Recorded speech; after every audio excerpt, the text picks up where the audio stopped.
भव पारे महालोक भीरु कपाट प्रगामी प्रलोभी प्रमरता संसार सारा प्रबद्ध सदा हम गति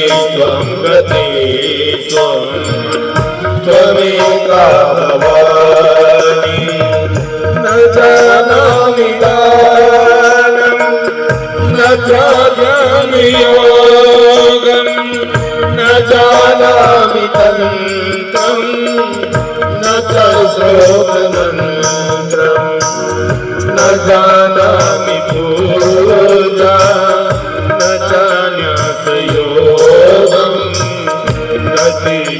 गति त्वं त्वमेका भवानि न जानामि पुण्यं न जानामि तीर्थं न जानामि मुक्तिं लयं वा कदाचित् न जानामि भाति व्रतं वापि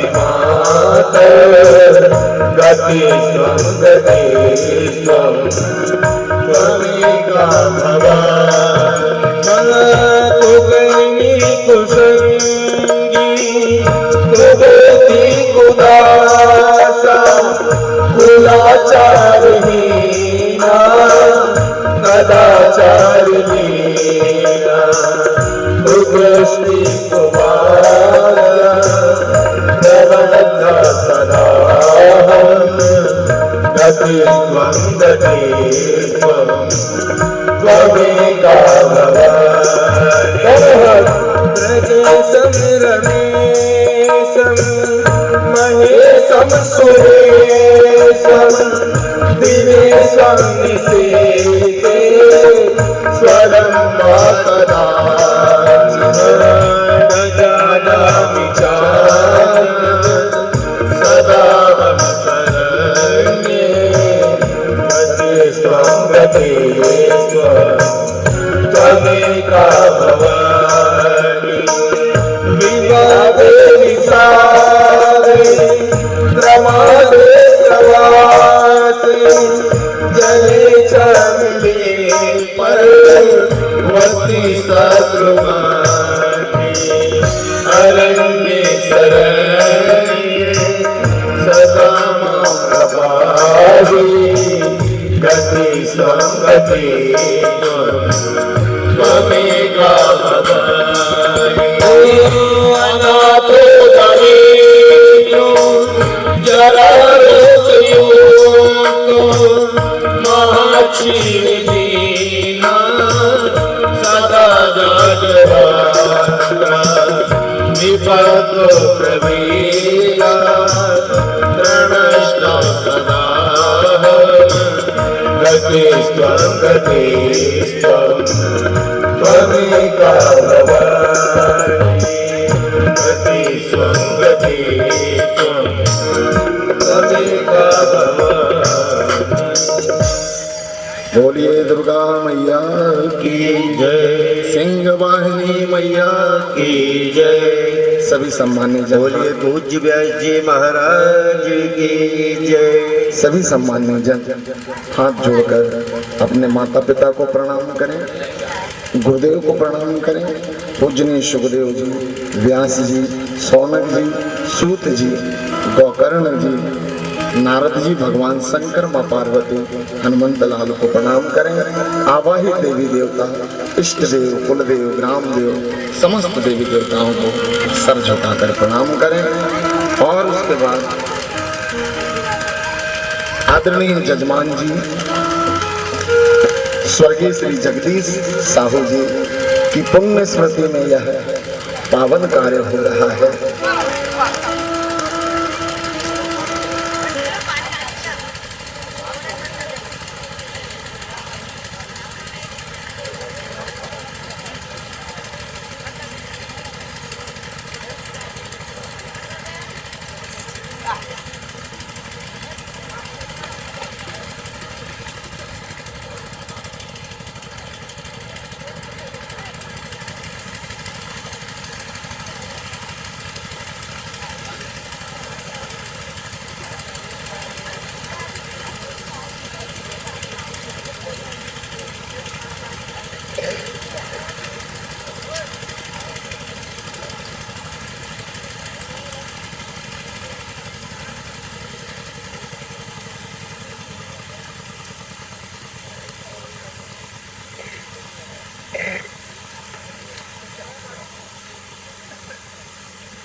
आदरणीय जजमानन जी, श्रीमती इंद्रकली साहू जी और जजमान श्री विजय वंटी साहू, श्रीमती ज्योति साहू, वर्षा साहू, निकुंज साहू, आराध्या, सानवी, त्रिशा, समस्त साहू परिवार और कुटुंब के समस्त लोग, समसवाड़ा नगर के नगरवासी धार्मिक जन, यहाँ पर उपस्थित मेरी माताएं, मेरी बहनें, बुजुर्ग जन, नौजवान श्रोता जन, आप सबका मैं व्यास आसन से बहुत आदर के साथ अभिनंदन करता हूँ। आप इस दुनिया के सबसे महान व्यक्ति हैं जो यहाँ पर दुनिया बनाने वाले की भक्ति करने के लिए बैठे हैं।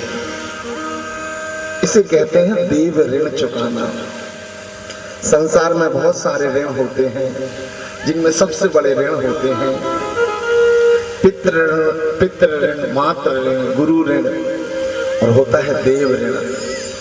तो हम यहाँ पर अपने परमात्मा ने जिसने हमें बनाया है उस बनाने वाले की भक्ति करने के लिए बैठे हैं, उस बनाने वाले को भजने के लिए बैठे हैं, जिसने पहले भी बनाया होगा, आज भी बनाया है और कल भी बनाएगा।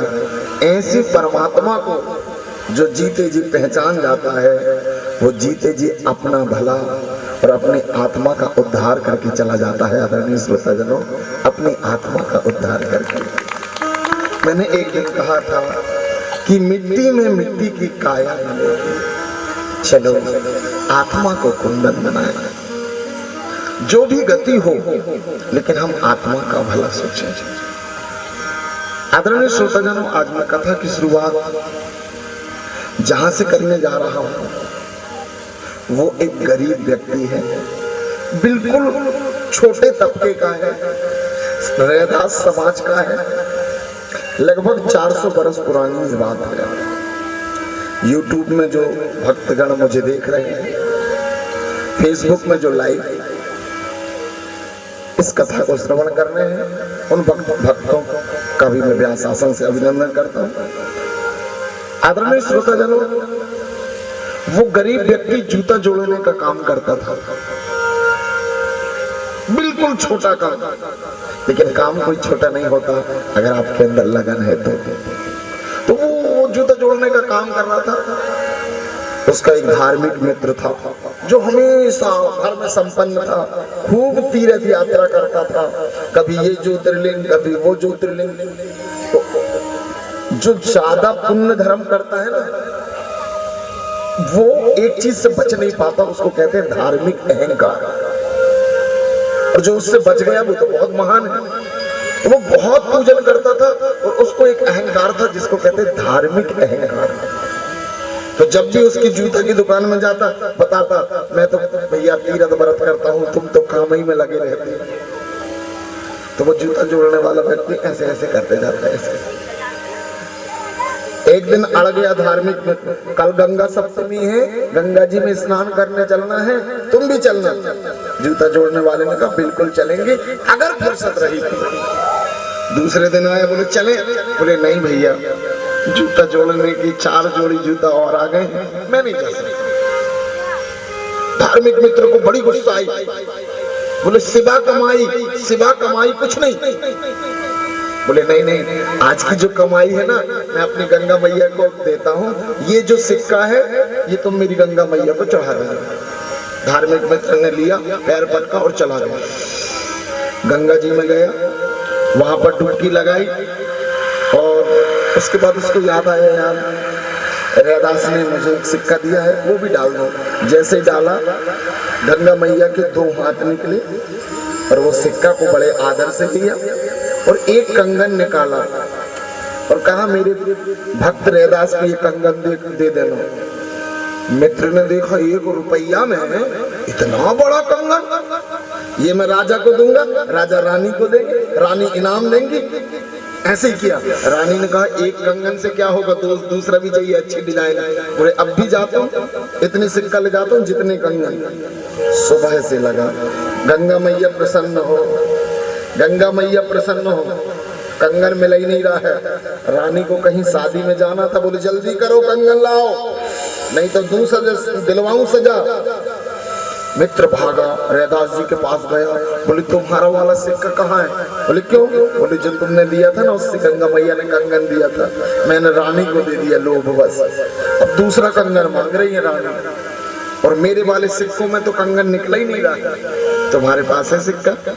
बोले नहीं। तो क्या मुझे फांसी होगी और तुम्हें खुशी होगी? बोले नहीं नहीं। तो जूता जोड़ रहे थे, तो वो जो लोहा होता है ना, उसको बुझाते हैं, सामने पानी भरा रहता है, उसको कहते कठौता। तो बिल्कुल गंदा जल पानी जिसमें चमड़ा बुझाते हैं, उसके तरफ रैदास ने देखा और कहा, हे गंगा मैया, अगर मैंने अपनी जिंदगी में कभी किसी का दिल ना दुखाया हो, काम करते हुए मैंने ईश्वर को याद किया हो और अपने परिवार का मेहनत से निर्वाहन किया हो, तो इसी जल में से मुझे दूसरा कंगन मिल जाएगा। ये सोच के जैसे ही हाथ डाला, आप यकीन करें आदरणीय, पहला कंगन गंगा जी ने दिया था, दूसरा कंगन गंदे जल से निकल गया। जैसे ही लोगों ने ये बात सुनी तो घोषणा कर दी, इसी को कहते हैं मन चंगा तो कठौती में गंगा, मन चंगा तो कठौती में गंगा। यही है, निर्मल मन जन सो मोहे पावा, मोहे कपट छल छिद्र। मैं आपसे एक बात बताऊं दीदियों, आपका बर्तन मांजना, आपका झाड़ू लगाना, आपका घर का काम करना, मैं आपसे निवेदन करूं, आपका खेत जाना, आपका पल पल चलना, ज्यादा पैसे खर्च करने की जरूरत नहीं है। जब भी काम करते चलो, ईश्वर का नाम भजते चलो और निर्मल मन से हर दिन जीते जाओ। 70-80 साल के जीवन में ज्यादा छल कपट ना रखो, बस ईश्वर का भजन करते जाओ। गारंटी देता हूं मैं आपको, जहां हाथ डालोगे ना, वहीं से तुम्हें कंगन मिलेगा। आदरणीय श्रोताजनों, वहीं से तुम्हें सफलता मिलेगी। और ये बात उतनी ही सत्य है जितना सत्य परमात्मा है। आपको पता है, एक रैदास मतलब जाति के चौधरी समाज के व्यक्ति के मंदिर बने, जिसे हम कहते हैं रविदास मंदिर, जहां पर हमारे देश के प्रधानमंत्री ने अभी झांझर जाके बजाई थी, कीर्तन किया था। और हमारा देश कितना महान है। 18 पुराण, 6 शास्त्र, 4 वेद जानने वाले ज्ञानी रावण की जयंती नहीं मनाता, लेकिन हर साल हमारा भारत रैदास जयंती मनाता है। आदरणीय श्रोताजनों, रैदास जयंती मनाता है। क्यों?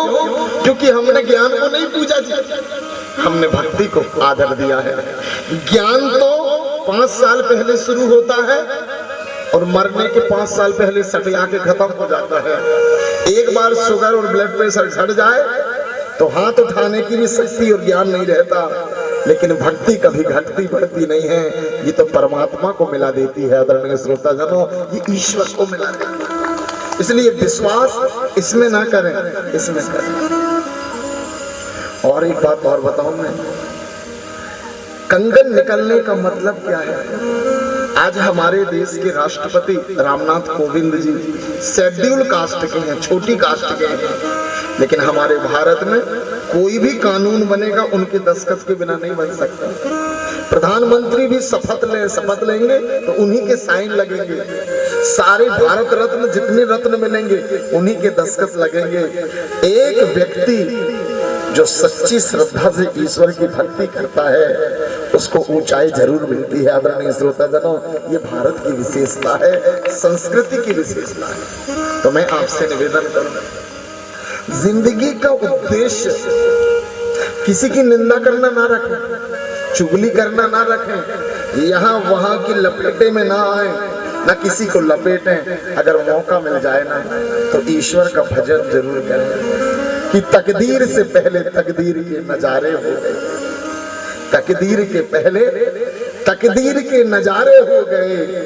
और जिसने भक्ति किया कान्हा की, तो कान्हा जीते जी उनके हो गए। आदरणीय श्रोताजनों, जीते जी उनके हो गए। मरने के बाद तो कोई भी लिख देता है स्वर्गवासी वैकुंठवासी, लेकिन जीते जी अपने ईश्वर को पाओ, और उसको पाने का सरल साधन है। जय राधे कृष्ण गोविंद गोपाल राधे राधे।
कबीरा हम पैदा हुए जग हंसा हमको,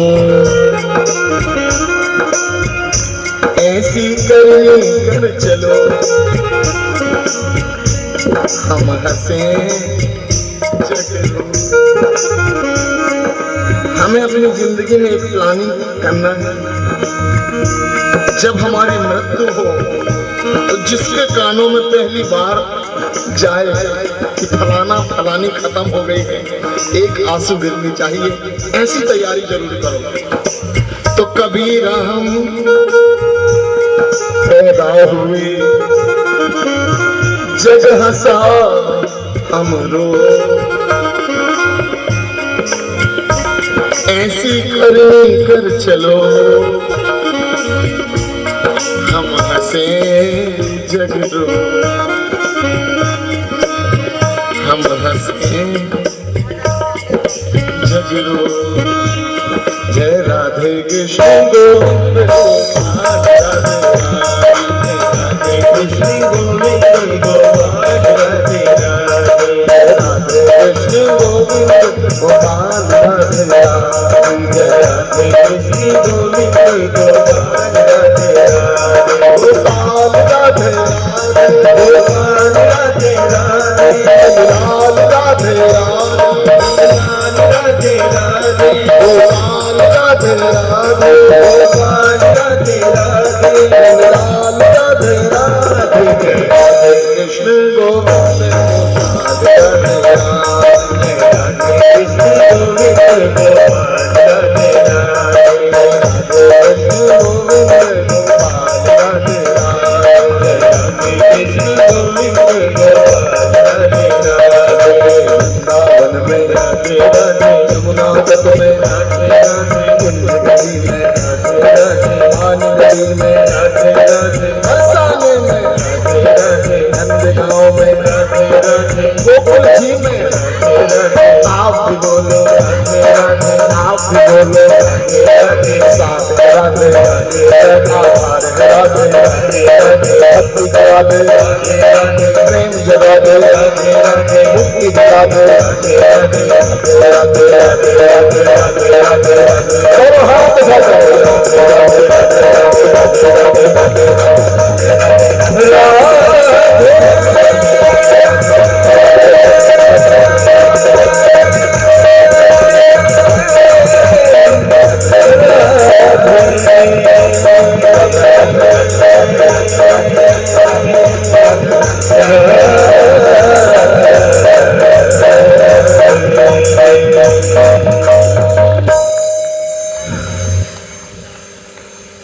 जीवन के सत्य को समझ के जीवन के सत्य को जीने लगना, इसी का नाम है सत्संग। सेंस ऑफ ह्यूमर, इंग्लिश में कहते हैं सेंस ऑफ ह्यूमर, मतलब अपनी बुद्धि के विवेक को विकसित करना ही जीवन की सफलता है, जिसको रामचरितमानस में कहा गया है कि बिन सत्संग विवेक न होई, राम कृपा सुलभ न सोई। जब तक हम सत्संग नहीं करेंगे, सत्य का संग नहीं करेंगे, तब तक जिंदगी में विवेक आएगा ही नहीं। पूजनीय सुखदेव जी के सामने परीक्षित जी श्रोता बन के बैठे हैं। एक बात ध्यान रखना, हम आप सब परीक्षित हैं, मरने वाला हर व्यक्ति परीक्षित है, और हमें सबको एक न एक दिन प्राणों को त्यागना है। तो इस बात को टेंशन ना लेके और बड़े सुकून शांति से अपने जीवन के रास्ताओं को, अपने जीवन के चरित्रों को संभालना ही जिंदगी है। यहाँ बहुत सारी बुजुर्ग माताएं बैठे हैं, बहुत सारे बुजुर्ग बैठे हैं, इनके लिए जोरदार ताली बजाओ।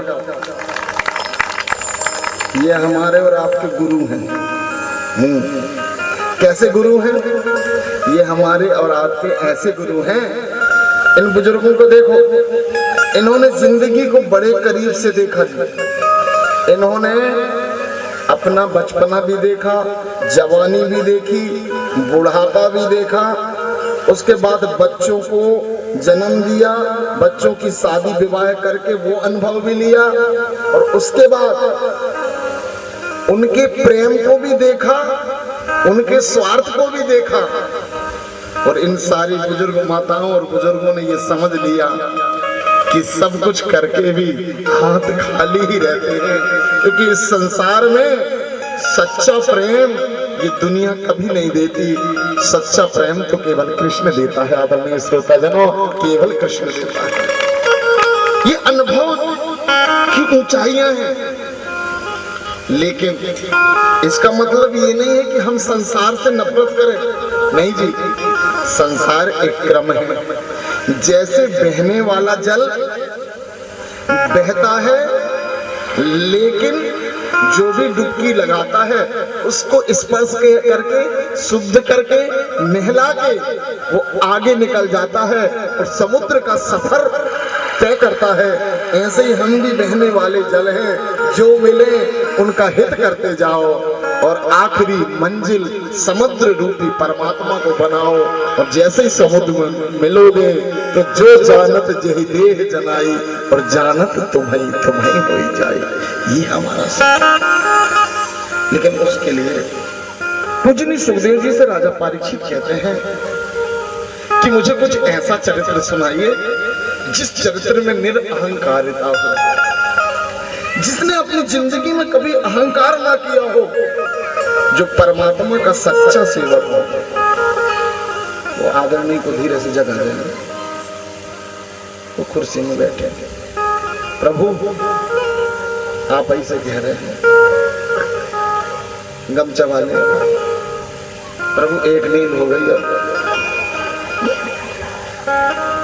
आजू बाजू बैठे हैं, हम नहीं आते, थोड़ी हिला देना कुर्सी बीच बीच में।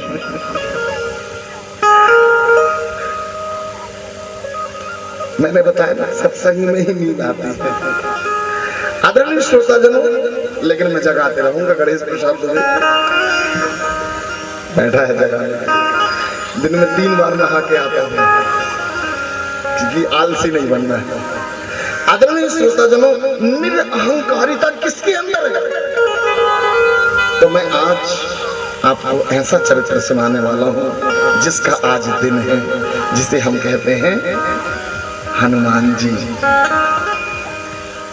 बोलिए हनुमान जी महाराज की।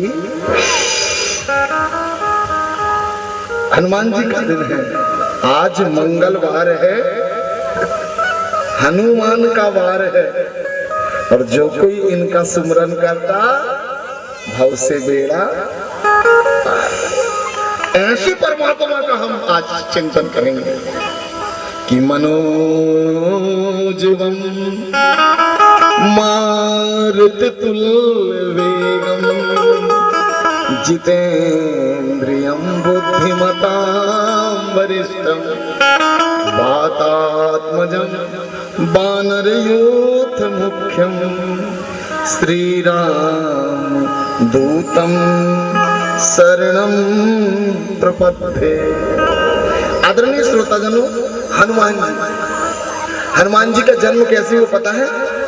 जब श्री नारायण समुद्र मंथन हुआ था और मोहिनी रूप लिए थे, तो दुनिया में एक व्यक्ति है, ये सारा संसार जो बना है ना, वो काम के प्रभाव से बना है ना?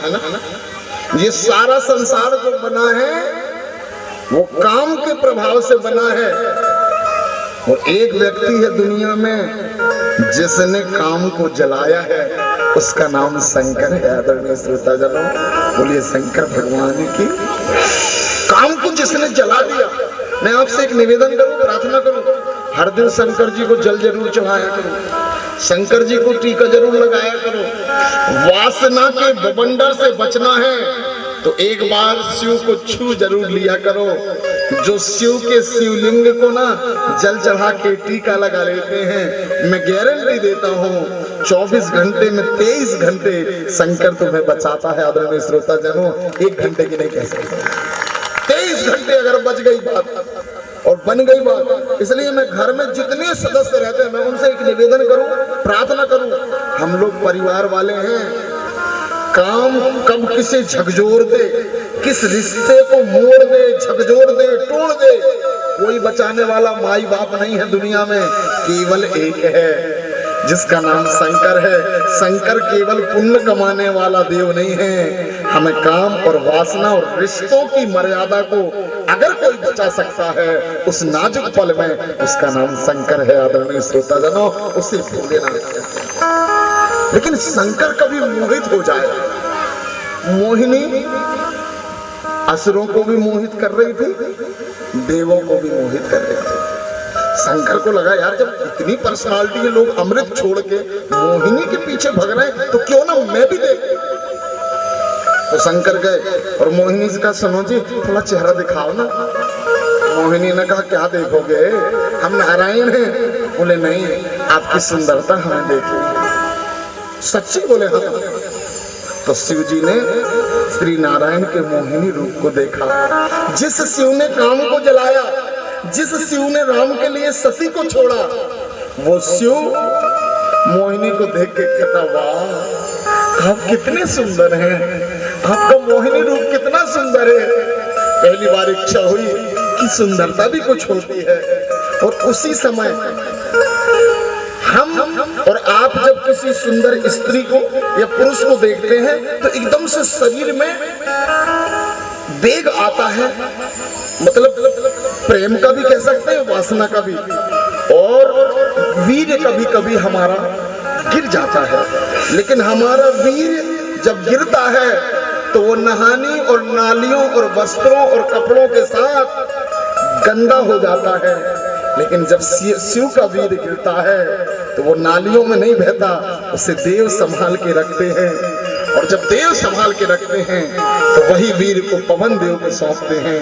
और वही वीर पवन देव के द्वारा अंजनी माँ के गर्भ में जाता है।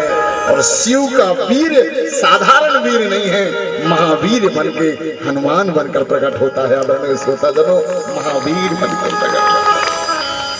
ये ऐसा महावीर है जो ब्रह्मचारी ब्रह्मचर्य का प्रतीक है। अच्छे अच्छे लंगोटी वालों की लंगोटी को बचा के रखने वाला अगर कोई महातत्व है तो उसका नाम हनुमान। और वो हनुमान क्या करता है अपनी जिंदगी में? राम राम, सभी बोल लीजिए, राम राम राम राम राम राम राम राम। जोर से आवाज आती नहीं है आप लोगों को? राम राम राम राम। राम कौन है मालूम है आपको? रा का मतलब होता है कच्चा माल। रा मतलब कच्चा माल। पढ़े लिखे लोग जो इंग्लिश में शब्द जानते, रा मतलब रा मटेरियल, रा मतलब कच्चा माल, रा मतलब कच्चा माल। हम जैसे मेरी उम्र 38 साल है, ठीक है, तो 38 साल पहले मैं क्या था? कच्चा माल था। क्या क्या कच्चा माल? कौन सा? जल, वायु, अग्नि, आकाश और पृथ्वी, ये कच्चा माल था। आप भी सब भी अपनी उम्र लेके उसको याद करें। तो हम लोग क्या थे? कच्चे माल थे जन्म के पहले, रॉ मटेरियल थे। लेकिन माँ की कोख मिल गई तो ये शरीर रूपी राम प्रकट हो गया। आदरणीय श्रोताजनों, यही तो राम है।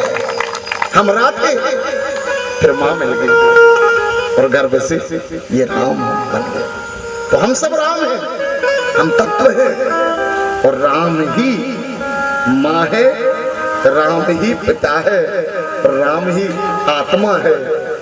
इसीलिए कहते हैं तुम्हें वो माता च पिता, तुम्हें वो बंधु च सखा, तुम्हें वो विद्या प्रबलम, तुम्हें वो सर्वम मम देव। लेकिन हनुमान जो है ना, मैं हनुमान की बात बताऊं। एक दिन माँ सीता वो क्या बोलते हैं, मांग भर रही थी। आपने सुना होगा। हनुमान गए, मैया मैया क्या कर रही हो? बोले मांग भर रहे हैं। इससे क्या होगा? यहाँ पर कई दीदियां हैं जिनकी बड़ी बड़ी मांग भरी है। Thank you thank you. ये जो जितनी बड़ी बड़ी मांग भरी है ना, इसका मतलब होता है परमात्मा पूछता है हर दिन, मांग तेरी पति की उम्र कितनी चाहिए? तो कई दीदियां कहती हैं हमें तो बहुत लंबी चाहिए, और मजाक में कह रहा हूँ, कुछ दीदियां बिल्कुल इतनी सी, ठीक हो गए, हर दिन लड़ता है। ज्यादा छोटी मांग नहीं भरा करो, अच्छी मांग, क्योंकि उम्र ही तो मांग रहे हैं हम, और उम्र जितनी ज्यादा हो उतनी ज्यादा अच्छा है। क्योंकि एक बात बताऊं, मैं आपसे निवेदन करना चाहता हूं दीदियों, इस दुनिया में सिंदूर पति की आयु का प्रतीक है, जिसे वेदों की भाषा में लक्ष्मी कहते हैं। ये जो सिंदूर है ना, ये सिंदूर नहीं है, साक्षात लक्ष्मी है, और इसको हमेशा धारण रखे करे, इसको कभी खाली मत रहने दिया करे। तो हनुमान जी आए, हनुमान जी ने कहा मैया भैया क्या कर रही हो? बोले मांग भर रहे हैं। क्यों? बोले इससे पति की आयु बढ़ती है। पति की आयु? बोले हाँ, पति की आयु मतलब मेरे राम जी की आयु बढ़ती है। इतनी सिंदूर से कितनी आयु बढ़ेगी? बोले हजारों साल की।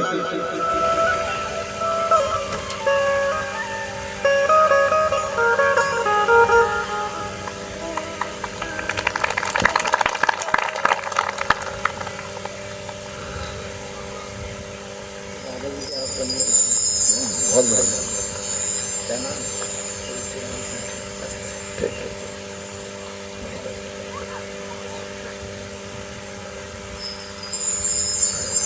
आदरणीय श्री तुलसी राम जी साहू जी की पुण्य स्मृति है, उसमें उनके उपलक्ष्य में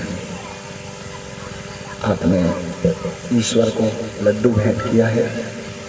आदरणीय तुलसी राम जी, उनके जो दादाजी थे बहुत प्यारे व्यक्ति थे। जब वो थे तो तब मैंने इनके यहाँ अनुष्ठान किया था 7-8-9 साल पहले। तो बड़े विनम्र व्यक्ति थे, बहुत मेहनती थे, बहुत अच्छी मेहनत करते थे। लेकिन यही संसार का नियम है कि सब अपनी अपनी, इस दुनिया में सब अपना अपना किरदार निभाने आते हैं।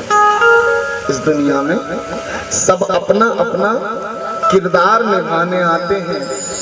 कोई हंसाने तो कोई रुलाने आते हैं।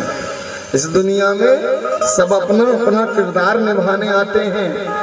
कोई हंसाने तो कोई रुलाने आते हैं। सच्चा तो व्यक्ति वो है जो हरि कीर्तन करने और कराने आते हैं, करने और कराने आते हैं। बेटा नीचे लगा दो, नीचे चले जाओ, ठीक है बेटा, नीचे नीचे नीचे लगा दीजिए।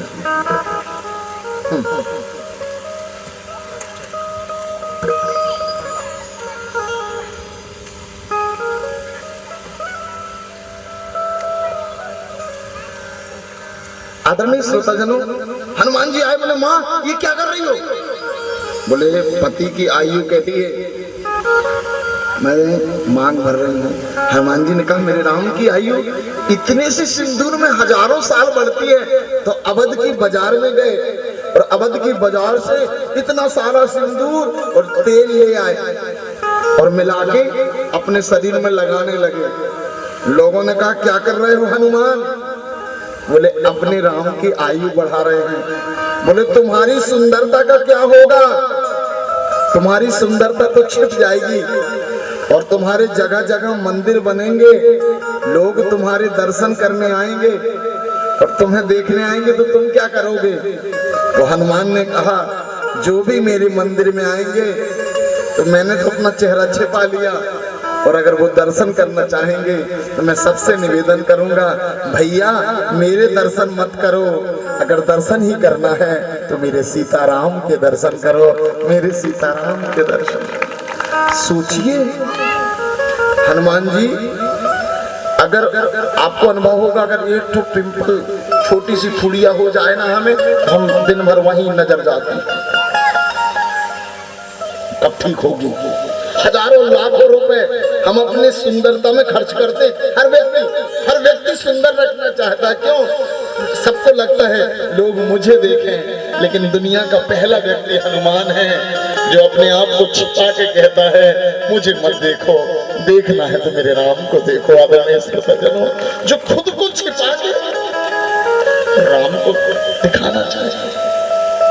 अच्छा एक बात और बताऊं मैं, अभी अगर दिल का ऑपरेशन हमारा करे और कोई ऐसी मशीन आए कि तुम्हारे दिल में कौन कौन है, तो 2 4 10 तो हीरो हीरोइनें रहेंगी, 10 20 50 रिश्तेदार और 100 150 200 लोग कम से कम सीने के अंदर है हमारे। सच्ची है या गलत? लेकिन हनुमान जी ने जब अपना सीना चीर के बताया ना, तो जो युगों के लिए अमर हुआ है, कितने लोग हर 100 साल में आ रहे हैं, जा रहे हैं, हनुमान की भक्ति कर रहे हैं, लेकिन जब हनुमान ने सीना चीर के बताया तो कहा मेरे सीने में केवल राम लक्ष्मण और सीता है, इनके अलावा कोई नहीं है। आदरणीय श्रोताजनों, कितना बड़ा प्रेम है भगवान के प्रति। आएंगे जाएंगे दुनिया में बहुत सारे लोग, लेकिन हनुमान। एक बात और बताऊं, पूरी दुनिया को शेष भगवान लक्ष्मण ने पूरी पृथ्वी को उठाया है, राम ने बामन बनकर पूरी पृथ्वी को नापा है, लेकिन हनुमान ने कंधे में राम और लक्ष्मण को उठा के बता दिया, जो ईश्वर का भजन करता है ना, वो परमात्मा को भी कंधे में उठा सकता है। आदरणीय श्रोताजनों, ईश्वर को भी कंधे में। और एक बात बता दूं मैं, राम ने सीता को बचाने के लिए रावण को मारा है और हनुमान ने राम को बचाने के लिए अहिरावण को मारा है। आदरणीय श्रोताजनों, अहिरावण को मारा। ये हनुमान, इसमें कंपटीशन में इनमें बहुत बड़ी है। आपको पता है सुरसा जब बदन बढ़ाती थी, वो 2 किलोमीटर तो ये 4, वो 4 तो ये 8, लेकिन हनुमान जी ने कहा जिंदगी कंपटीशन का नाम नहीं है, कभी बड़े बनो कभी छोटे बनो, लेकिन जिंदगी जब इसी में व्यस्त हो जाए तो सूक्ष्म छोटा सा रूप लेके आगे बढ़ जाओ। अपनों से कभी कंपटीशन मत करो। आदरणीय श्रोता, मैं दीदियों से भी निवेदन करूं, भाइयों से भी, कई कई को मैं देखता हूँ सगे भाई भाई कंपटीशन करते हैं, तूने ऐसा करा तो मैं ऐसा, सगी बहने बहने तूने ऐसे किया तो मैं भी बताऊंगी। हनुमान कहते हैं कंपटीशन का जमाना तो है, लेकिन एक हद तक, लेकिन जिंदगी ही कंपटीशन बन जाए तो फिर नहीं, प्रतियोगिता नहीं, छोटे बन के लफ के आगे निकल जाओ। सुरसा को प्रणाम किया और हनुमान आगे निकल गए। आदरणीय श्रोताजनों, जब सीता जी के सामने गए ना, तो मैं आपसे निवेदन करूं, मैं खुद भी पिता तो नहीं है, लेकिन माँ के पास जाता हूँ ना, बड़ा छोटा बन के जाता हूँ। क्यों? जब भी अपने माता पिता के पास जाओ तो छोटे बन के जाओ। कमजोर लगते हैं माता पिता।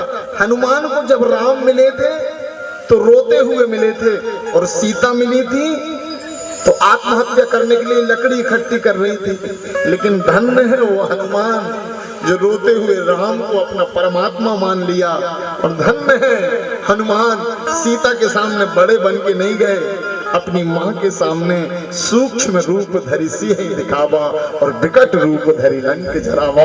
अपने माता पिता के सामने जब भी जाओ ना, छोटे बन के जाओ। उनसे हम बड़े कहाँ बन सकते हैं? जिस माता और पिता के गर्भ में रह के आए, जिस माता और पिता के गोद में खेले, शरीर बड़ा हो सकता है, औकात बड़ी नहीं हो सकती माता पिता से। आदरणीय श्रोताजनों, औकात बड़ी करते हो, शरीर कितना ही बड़ा होता है। तो एक बात बताऊं, रावण बड़ा बन के गया तो मारा गया भक्ति रूपी सीता के सामने, और हनुमान छोटे बन के गए ना, तो सीता ने ऐसे हाथ फेर दिया, रावण ने हाथ पकड़ा, जबरदस्ती करा तो मारा गया, और सीता ने अपनी इच्छा से ना ऐसे हाथ फेर दिया ना, तो हनुमान अमर हो गए। आदरणीय श्रोताजनों, हनुमान अमर हो गए। मैं आपसे बताऊं, पूरी दुनिया में माता पिता ही ऐसे हैं जो एक बार ऐसे हाथ फेर देना तो आप समझ लें। अभी मैं अपनी जीवन की घटित बात बताऊं, मेरी माँ गांव में है, तो मैंने एक कूलर पहुंचाया, थोड़ा सा एक घर का कूलर बिगड़ गया था, मैंने पहुंचाया। मेरी जिंदगी का अनुभव मैंने देखा, कई बार देखा। अब मैं जहां भी जा रहा हूं तो 2-3 कूलर मेरे पीछे ही पड़े हैं।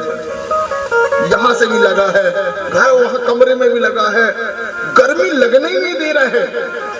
मैं कई बार अंदाज लगाता हूँ, माता पिता के लिए कुछ भी करोगे ना 100 गुना मिलेगा। आदरणीय श्रोता जनों, न जाने प्रकृति तुम्हें कहां कहां से देगी। हनुमान का पूजन इसलिए हो रहा है क्योंकि उन्होंने राम और सीता की इज्जत करी, और हर व्यक्ति की इज्जत तभी होगी जब वो माता पिता की इज्जत करेगा। आदरणीय श्रोता जनों, क्योंकि वो परमात्मा है। हनुमान जी द्वापर में भी मिले हैं। कौन से पता है? हनुमान जी मिले थे अर्जुन से। अर्जुन से जैसे ही हनुमान जी मिले तो अर्जुन थोड़ा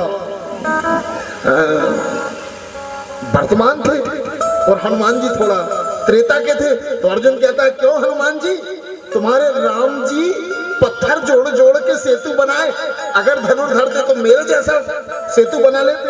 हनुमान जी ने कहा, हम जैसे वानर तोड़ जो देते कहां बना देते। तो अर्जुन ने कहा, तोड़ के बताओ। तो अर्जुन ने मंत्र बोला और एक सेतु बना दिया। हनुमान जी ने शरीर बड़ा किया और पहाड़ों के सेतु में पांव रखा, और जैसे ही पांव रखा सेतु टूट ही नहीं रहा। हनुमान जी पसीना पसीना 2-4 पहाड़ लेके आए, फिर भी सेतु नहीं टूट रहा। हनुमान जी ने कहा, इज्जत क्या खराबी हो जाएगी द्वापर में आके।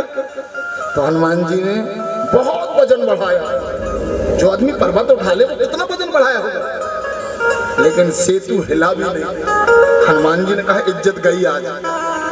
जैसे ही नीचे उतरे और उतरकर सेतु के नीचे देखा तो कृष्ण कन्हैया अपना कांधा लगाए थे।